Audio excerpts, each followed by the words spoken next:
To carry on from my last video talking about how vital are cinemas to movies, I remember the beginning of the 10s that there was an agreed consensus that we were in some kind of golden era of television, with critical acclaimed dramas such as Breaking Bad and Game of Thrones, the huge ratings powerhouse of The Walking Dead, and the addictive comedy shows of The Office, Community and 30 Rock leading the way. But now we're in the year of our Lord 2020, and that output of quality, despite the previous shows I mentioned now being off air, or extinguishing its own momentum by wearing out its welcome, doesn't show any signs of slowing down. So much so that I believe TV series has now somewhat replaced film in the cultural conversation and zeitgeist. That water cooler talk will be much more likely to be Netflix's newest show than Paramount's newest film. It seems when a show really takes off, it takes off big as a barrage of memes and references gets thrown your way through social media to familiarise you to a show you haven't even seen yet, therefore inclining you to start watching it as you don't want to get left behind on what the new talk of the town is. The easy to access accessibility is a big key as to why these shows get talked about more than the newest movies. As mentioned in my last video, a lot of people would rather stay at home than go to the cinema to watch the newest supply of entertainment drop down the virtual pipeline. But there's a less cynical look at the reasons as to why TV shows have become so touted in popular discourse, other than its easy to reach streaming platforms it's been distributed to. That being simply a lot of them are bloody good. The amount of worthwhile shows worth watching is almost exhausting, but it's not just the excellent writing in shows like Fargo, Atlanta, Barry, Mr. Robot, Stranger Things, Succession, The Leftovers, Justified, The Americans, BoJack Horseman, Better Call Saul, Rick and Morty, Hannibal, Black Mirror, The Crown, and the list goes on and on and on, which makes them great. I think the X factor that is quite new to creatives' approach to TV as a whole, and that this video will mainly be concentrating on, is the extra effort and care being put into the filmmaking aspect of these shows. To put it into perspective, this new movement, TV shows for half a century was always a writer's domain in the same way theatre is the actor's domain and movies being the director's domain. TV shows were driven and crafted by the information fed to you by the show's writing room, to keep you watching week to week. There was little to no effort to create a style or atmosphere. The camera's job was to solely capture the actors reciting the script given to them.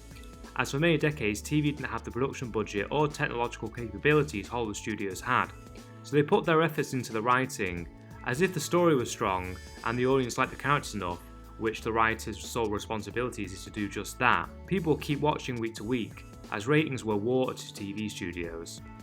Now there's a lot of great shows to come from this era, but the feeling of the mechanical nature of the design of these shows were very transparent, and the limp visual style of the industry standard A to B coverage and the flat angles and lighting left a lot to be desired stylistically.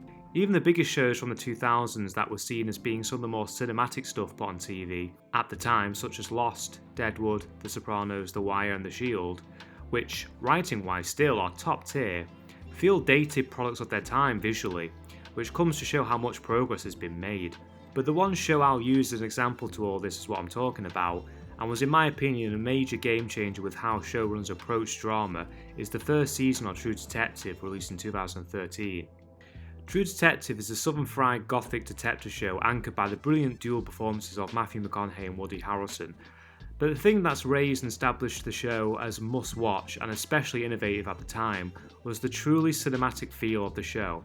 Now, shows before this had made efforts to feel cinematic, whether that be shooting on film or with more wider panoramic lenses. But there's more to it to achieve a cinematic look than simply using the tools film crews use. The one thing this show drips off, that most TV shows did not possess where films did at the time, is an engulfing atmosphere. There is a creepy eeriness that infects and stays with you even after you stop watching. As good as the writing and acting is, this is mainly due to the filmmaking and design of the show, which is mainly due to the three main departments: the directing, the cinematography, and the sound design, all of which have been mainly neglected by TV shows of the past, as they were seen as not as vital than the week-to-week writing structure and the carousel casting. And that atmosphere I talked about is in my opinion what separated films from TV for the longest time. TV shows seldom got stuck in your head, and the visual aesthetic of the show being so parasitical that you saw the world through the lens of what the show presented it as was never the case until True Detective. The camera moved with deliberate purpose and slow precision to establish the creeping sense of dread. The world was graded with a slightly warm, sweaty yet muted colour palette to enhance its southern American location.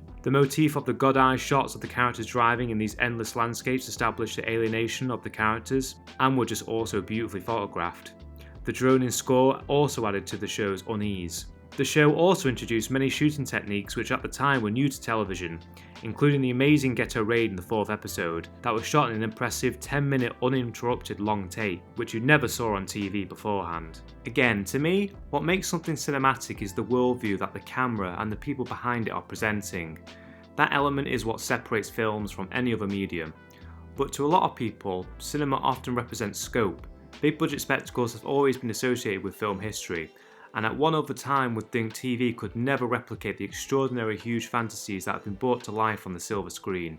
Yet here we are where Game of Thrones was giving summer blockbusters a run for their money, often outdoing them in the big action set piece department. But Game of Thrones represents more than just showcasing television's new standards for special effects and huge production design. Game of Thrones was a very complex, morally ambiguous, dark show, and the fact it grew such a huge audience reflects the growing cosmopolitan TV audience and desire for them to want more sophistication when it comes to their TV shows, which is somewhat of a revolution in audience standards, as for the longest time it was thought that only the most agreeable, one could argue dumbed down products could reach the highest form of financial turnover in pop culture.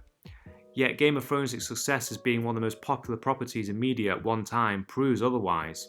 So by the mid-10s, with the success of these two shows among a very respectable catalogue of others, to me TV had reached to movie standards, but I'd argue not surpassed it in experimentation, which was something TV had not dipped its toes in as of yet, and movies had had such a rich lineage with the avant-garde. And surely something that defines true art is pushing the boundaries of its medium. Yet an artist who made his name in films doing that very thing was about to transition to television.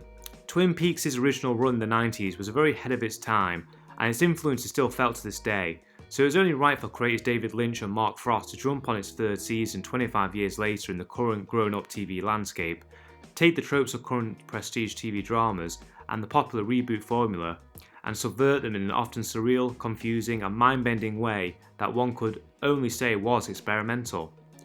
10 years ago, you wouldn't have seen anything like what Twin Peaks Season 3 was doing. Could you imagine some guy flipping through network television randomly and landing on something like this?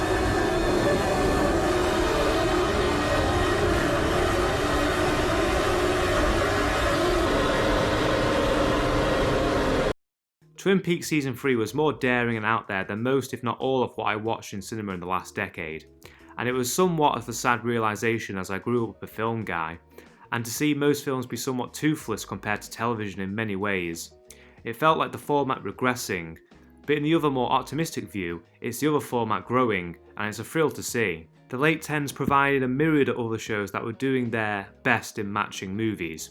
Mr. Robot's filmmaking is often insanely ambitious, with its constant stylish misframing motif, and its bottle episodes which include one completely filmed in one take, another episode that has no dialogue, and another episode shot like a 5-act stage play.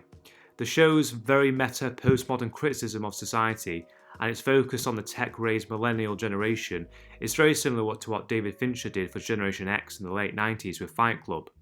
Also with Mr. Robots and other shows like Homecoming and Fargo, auteur theory is starting to creep in as these shows are completely written and directed by one person, one singular creative force, and as their approach in these shows become more and more idiosyncratic, don't be surprised the next few years TV shows have their own Tarantinos and Nolans. And also the big and most obvious advantage TV has over film is that it doesn't have a 2-hour time limit to tell its story. The narratives are long form, therefore allowing a lot more time for character development, world building, and now recently experimentation than their movie counterparts. It's much more of a novelistic approach, and hell, a few authors have said that the 5-season TV drama are the new novels of their time. But despite this, I'll always be a movie guy as that was my first love. I'll always have time to go to the cinema. But as of right now, it's hard to argue that TV is the new place for long form, exciting adult entertainment that continues to grow.